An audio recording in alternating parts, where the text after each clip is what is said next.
안녕하십니까. KBS 뉴스 특보입니다. 코로나19 확진자가 오늘 가장 많이 늘었습니다. 어제 1,000명이 넘었는데 하루 만에 1,700명을 넘겼습니다. 사망자도 1명 늘어 13명이 됐는데요. 먼저 재난방송센터 연결해서 현재 상황부터 자세히 알아보겠습니다. 신방실 기자가 전해드립니다. 이 시각 현재 코로나19 확진자 수는 1,766명으로 어제보다 505명이나 늘었습니다. 최대 규모의 증가세인데 사망자는 1명이 늘어 13명, 그리고 치료가 완료된 환자는 26명으로 어제보다 2명이 늘어났습니다. 이번엔 전국 상황을 보겠습니다. 확진자 수가 가장 많은 곳은 여전히 대구입니다. 처음으로 1,000명을 넘었는데 오후 들어 115명이 추가되면서 현재 1,132명으로 집계됐습니다. 대구 신천지 교회 교인에 대한 전수조사와 함께 폐렴 환자에 대한 검사가 이뤄지면서 급증할 것으로 보입니다. 경북 지역은 345명으로 두 지역을 합치면 전체 확진자의 80% 이상을 차지하고 있습니다. 수도권에서도 많은 확진자가 나왔습니다. 서울, 경기, 인천을 더하면 121명으로 집계가 됐고요. 부산은 61명, 경남 43명 등 두 지역을 합쳐서 100명을 넘었습니다. 일별 확진자 수를 보면 지난 20일 처음으로 100명을 넘어선 이후 일주일 만에 17배 수준으로 급증했습니다. 불안감이 커질 수도 있지만 누적 검사 건수가 6만 4천여 건으로 미국이나 일본에 비해 압도적으로 많기 때문인데요.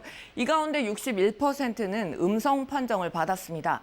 보건당국은 코로나19의 전파 속도가 빠르기 때문에 최대한 신속하게 확진자를 선별해 격리 치료하는 길이 최선이라고 판단하고 있습니다. 집단 감염은 여전히 대구 신천지 교회와 청도 대남병원에서 절반 이상을 차지하고 있습니다. 그런데 주목할 만한 점은 그 비율이 조금씩 낮아지고 있다는 겁니다. 다른 감염 사례가 늘고 있기 때문인데요. 이스라엘 성지순례단 그리고 부산 온천교회와 70 미랄 사랑의 집 등에서 어제보다 확진자 수가 늘어서 각각 30명 안팎을 기록하고 있습니다.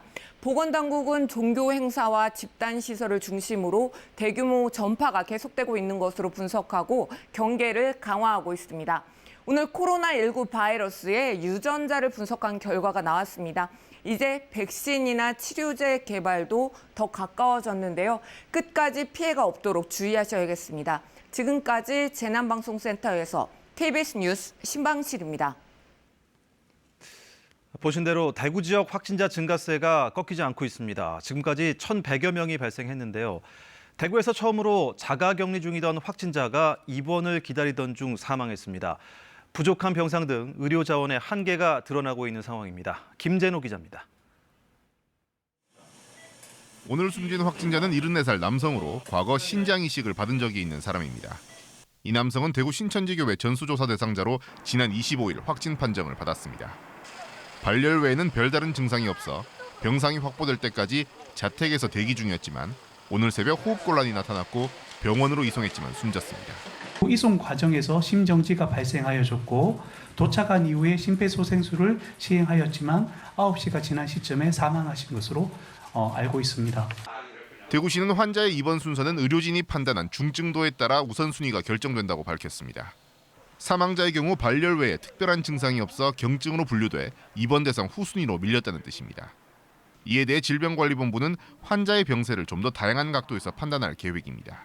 중증 환자가 치료 가능한 병원으로 이송하는 그런 중증도 분류와 환자에 대한 병상 배정 부분들을 같이 지금 강화를 하고 있는 그런 상황입니다.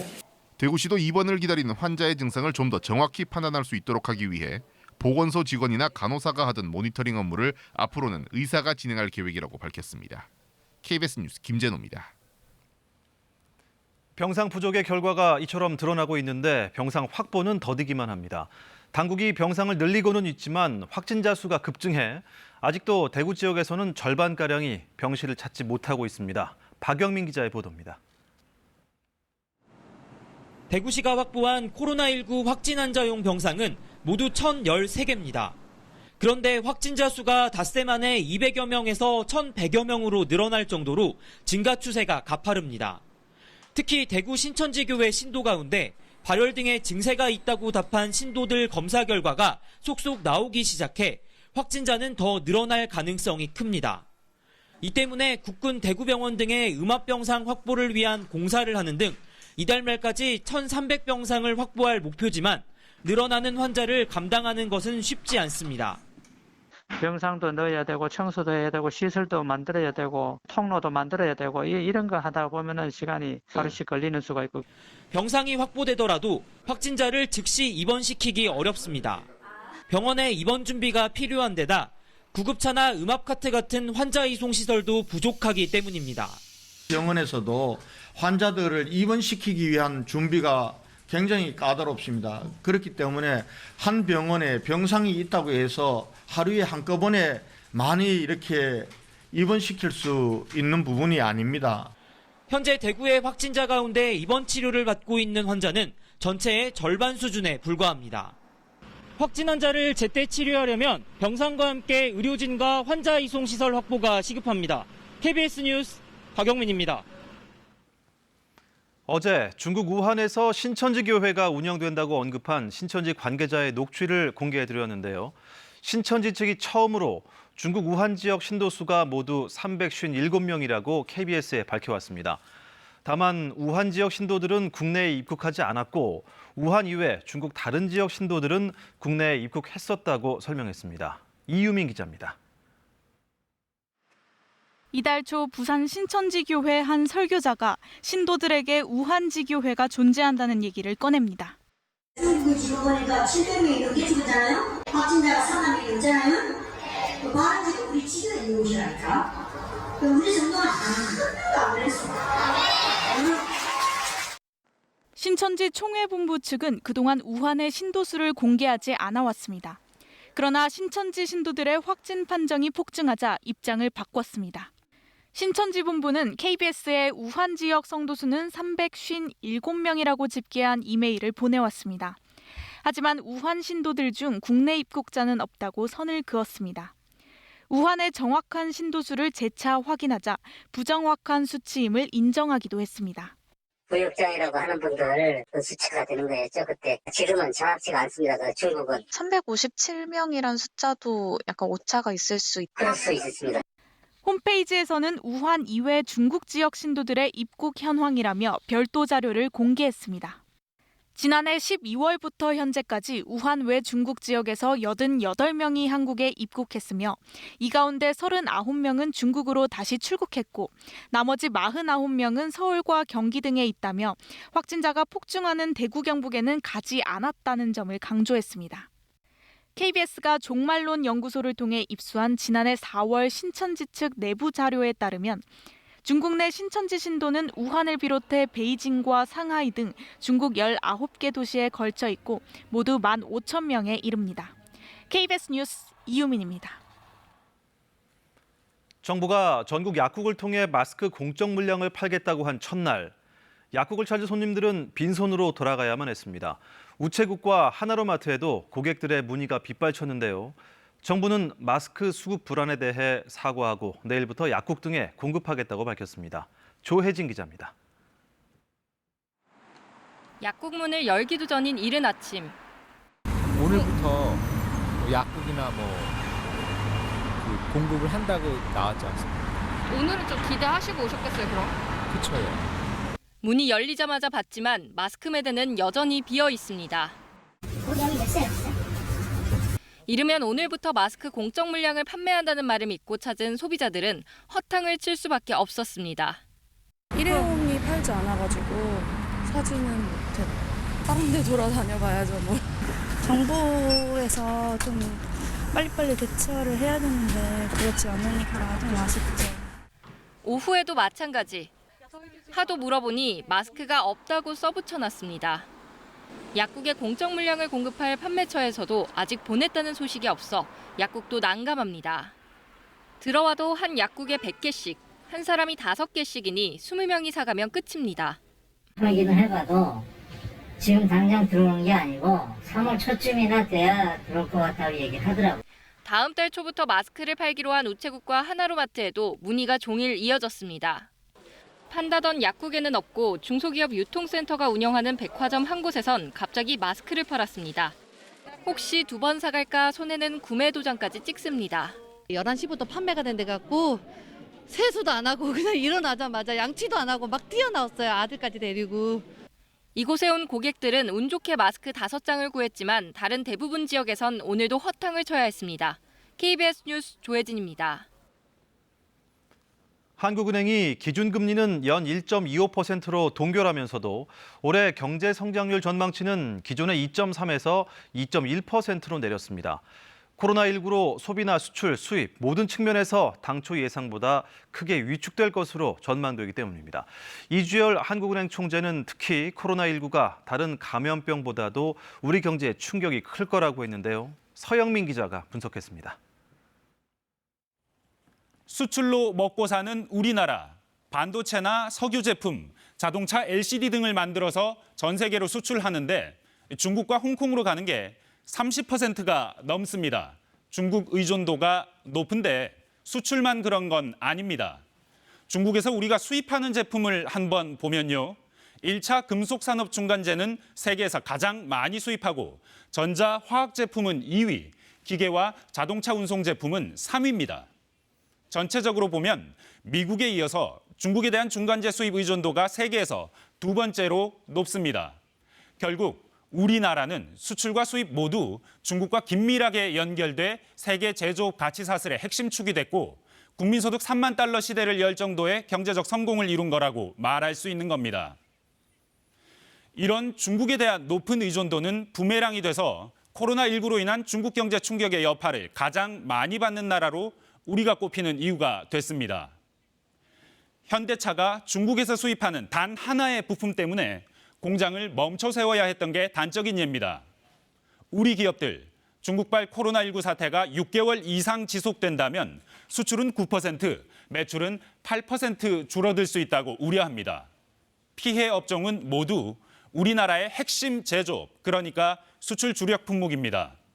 그래서 중국 의존도를 낮춰야 한다는 얘기가 제일 먼저 나오는 건데 앞서 보신 것처럼 이미 세계 제조업 구조가 중국을 중심으로 돼 있어서 의존도 줄이기가 쉽진 않습니다.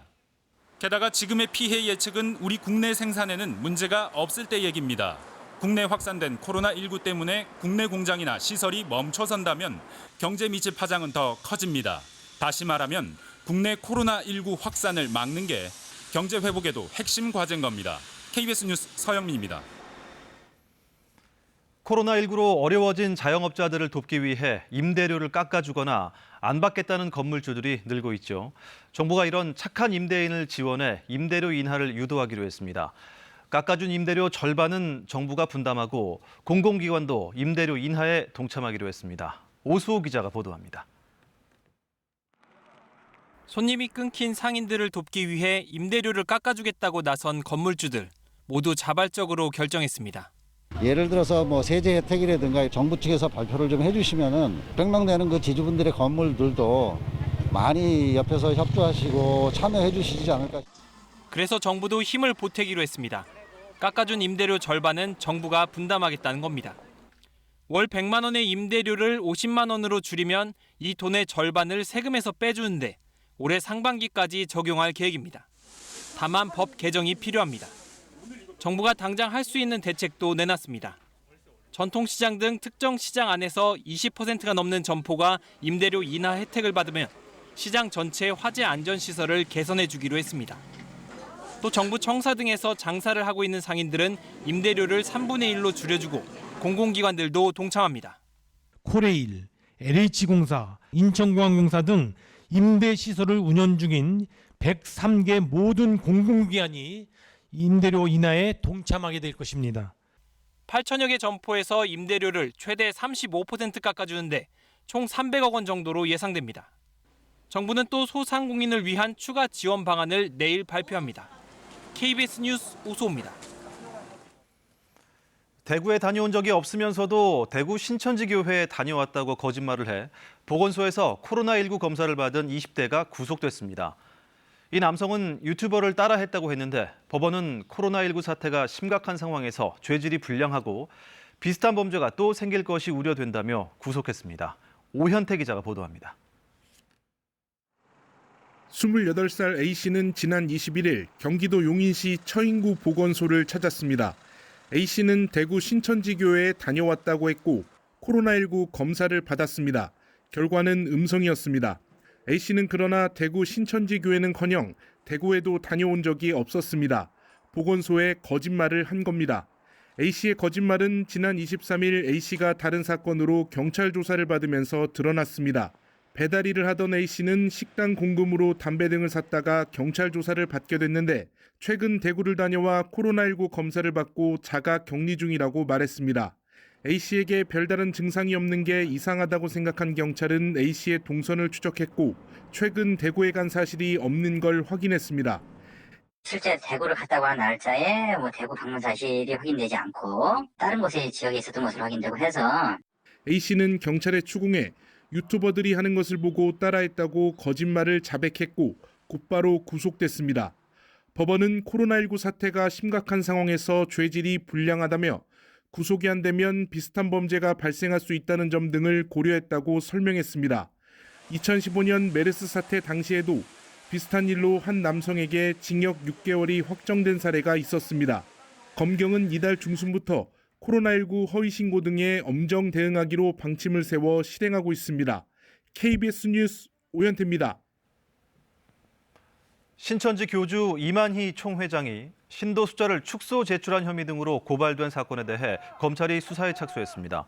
앞서 전국 신천지 피해자 연대는 오늘 대검찰청 앞에서 기자회견을 열어 신천지가 위장교회와 입교 대기자 명단 등을 정부에 제출하지 않은 것으로 보인다며 감염병 예방법 위반과 횡령 등의 혐의로 이 총회장을 고발했습니다. 미국 국무부가 한국에 대한 여행 경보를 2단계인 강화된 주의에서 3단계 여행 재고로 격상했습니다. 미 국무부는 홈페이지를 통해 여행 재고로의 여행 경보 격상을 알리며 미 질병통제예방센터가 필수적이지 않은 여행 자제를 권고했다고 설명했습니다. 한편 트럼프 대통령은 기자회견에서 한국 등에 대해 입국 제한 조치를 취할 수 있느냐는 질문에 적절한 때에 할 수도 있겠지만 지금은 아니라고 말했습니다. 한 해 표정이 사뭇 달라지겠습니다. 먼저 아침에 호남 해안가를 시작으로 낮이 되면 전국 곳곳에 비가 확대되겠는데요. 충청과 남부지방비는 밤에 대부분 그치겠고 수도권과 강원도는 토요일 새벽까지 비나 눈이 이어지는 곳이 있겠습니다. 예상되는 비의 양은 제주도의 최고 30mm, 그 밖의 지역은 5에서 10mm로 비의 양이 많진 않을 것으로 예상됩니다. 특히 기온이 낮은 강원 산간 지역은 눈이 채 녹기도 전에 최고 7cm가량의 눈이 더 내려 쌓일 것으로 예상되고요. 그 밖에 강원 내륙 지역에도 눈이 조금 쌓이겠습니다. 아침 기온 보겠습니다. 철원 영하 2도, 대전이 3도, 부산이 4도로 출발하겠습니다. 한낮 기온 보겠습니다. 부산이 10도, 여수가 9도, 대전과 대구가 7도, 서울이 6도에 머물겠습니다. 물결은 제주 부근의 산과 남해 먼바다에서 최고 2.5m로 다소 높게 일겠습니다. 이번 주말 점차 하늘이 맑아질 것으로 예상되는 가운데 제주도에는 일요일에 비가 내리겠습니다. 날씨였습니다. 이상으로 KBS 뉴스 특보를 모두 마칩니다. 고맙습니다.